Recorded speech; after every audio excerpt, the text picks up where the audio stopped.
So അടുത്തായി നമ്മൾ പരിചയപ്പെടുത്താൻ പോകുന്നതാണ് പ്രീ കട്ട്. പ്രീ കട്ട് സിമ്പിളായിട്ട് നമുക്ക് പറയുകയാണെങ്കിൽ നമുക്കൊരു ഫൂട്ടേജ് ട്രിം ചെയ്യാനോ സ്പ്ലിറ്റ് ചെയ്യാനോ വേണ്ടി ചെയ്യുന്നൊരു പ്രോസസ്സിനെയാണ് പ്രീ കട്ട് അല്ലെങ്കിൽ ആ ടൂൾ നമ്മൾ യൂസ് ചെയ്യുന്നത്. ഓക്കെ, സോ ഇവിടെ പ്രീ കട്ട് ആൻഡ് സ്പ്ലിറ്റ് എന്ന രണ്ട് ടൂൾ കാണാം. രണ്ടും സെയിം തന്നെയാണ്. കൂടുതൽ ടെൻഷൻ അടിക്കേണ്ട ആവശ്യമില്ല. സിമ്പിളായിട്ട് നമുക്ക് യൂസ് ചെയ്യുന്ന ടൂളാണ്. ഓക്കെ, ഇപ്പോൾ ഈ ഫുട്ടേജിൻ്റെ ലെങ്ത്ത് പറഞ്ഞാൽ 8 സെക്കൻഡാണ്.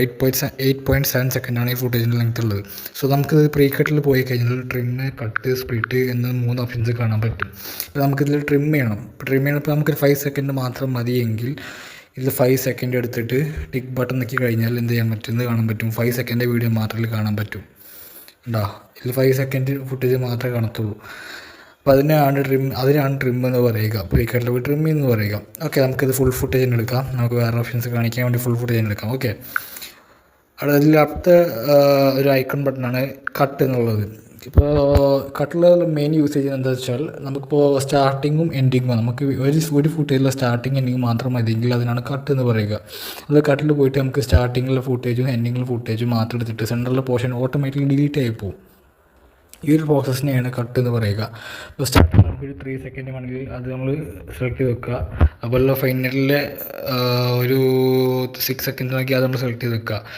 എന്നിട്ട് ക്ലിക്ക് ബട്ടൺ നോക്കി കഴിഞ്ഞാൽ എന്ത് ചെയ്യും, സെൻറ്റർ പോർഷൻ കട്ട് ചെയ്ത് പോകും, ഓട്ടോമാറ്റിക്കലി കട്ട് ചെയ്ത് പോകും. ബാക്കിയുള്ള സ്റ്റാർട്ടിങ് എൻഡിങ് മാത്രം നമുക്ക് അവൈലബിൾ ആവും. കണ്ടോ, ഈ രണ്ട് ഇതിനാണ് നമ്മൾ എന്ത് പറയുക, കട്ട് എന്ന് പറയുക. ഓക്കെ, സോ ഇത് അടുത്തൊരു ഓപ്ഷൻ നമുക്ക് കാണിക്കാം. പിന്നെയുള്ളത് സ്പ്ലിറ്റ് എന്ന് വെച്ചാൽ ഒരു ഫൂട്ടേജിൻ്റെ എവിടെ വേണമെങ്കിലും, അതായത് മൾട്ടിപ്പിൾ സ്പ്ലിറ്റിനെയാണെങ്കിൽ നമ്മൾ സ്പ്ലിറ്റ് എന്ന് പറയുക. അതായത് ഒരു ഫൂട്ടേജിൻ്റെ എവിടെയാണെങ്കിലും നമുക്ക് സ്പ്ലിറ്റ് ചെയ്യാം, അതായത് കട്ട് ചെയ്യാം. ഇപ്പോൾ ഈ കട്ട് എന്നൊരു ഓപ്ഷനിൽ നമുക്ക് വേണ്ടിയിട്ടുള്ളത് സ്റ്റാർട്ടിങ് എൻഡിങ് പോർഷൻസ് മാത്രമേ കിട്ടുള്ളൂ, സെൻറ്റർ പോർഷൻസ് കട്ടായി പോകും. പക്ഷേ ഇതിലാണ് നല്ലത്, ഫുൾ ഫുട്ടേജ് കിട്ടും. നമുക്ക് എവിടെ വെച്ചാൽ കട്ട് ചെയ്യുക. നമുക്കൊരു ഹാഫ് മതിയെങ്കിൽ ഹാഫ് കട്ട് ചെയ്യുക, എന്നിട്ട് നമുക്ക് 2 ഭാഗമായിട്ട് വെക്കാം. കണ്ടോ, 2 പോർഷനായിട്ട് നമുക്ക് കിട്ടും. ഇതിനെയാണ് നമ്മൾ സ്പ്ലിറ്റ് എന്ന് പറയുക. ഓക്കെ, സോ അത്രയേ ഉള്ളൂ ഈ ഒരു ടൂളിൻ്റെ യൂസേജ്. ഈ പ്രീ കട്ട്, സ്പ്ലിറ്റ് രണ്ടും സെയിം ടൂൾ തന്നെയാണ്. കൂടുതൽ ടെൻഷൻ ആവേണ്ട. അത് കഴിഞ്ഞ് കൊടുക്കുന്ന ടൂളാണ് ഡിലീറ്റ്. ഇപ്പോൾ നമുക്ക് ഈ ഫുട്ടേജ് വേണ്ട എന്നാണെങ്കിൽ നമ്മൾ ജസ്റ്റ് ഇതുപോലെ ഇതിൽ ക്ലിക്ക് ചെയ്ത് കഴിഞ്ഞിട്ട് ഡിലീറ്റ് എന്ന ബട്ടൺ നോക്കി കഴിഞ്ഞാൽ ഫുട്ടേജ് ഓട്ടോമാറ്റിക്കലി ഡിലീറ്റായി പോകും. ഓക്കെ, അപ്പോൾ അതാണ് ഡിലീറ്റ് എന്ന ടൂളിൻ്റെ യൂസേജ്. ഓക്കെ, നമുക്കിപ്പോൾ നമുക്കൊരു വീഡിയോ ഫുൾ ഫുട്ടേജിന് കൊടുക്കാം. നമുക്ക് എഡിറ്റും ഇതൊക്കെ പറഞ്ഞു തരാനുള്ളതാണ്. ഓക്കെ, രണ്ടാമതൊരു ഓപ്ഷനാണ് വോളിയം. ഡിലീറ്റിന് കഴിഞ്ഞിട്ടുള്ള അടുത്തൊരു ഓപ്ഷനാണ് വോളിയം. അതായത് ഇപ്പോൾ നമ്മൾ ഈ വീഡിയോ രണ്ടായിട്ട്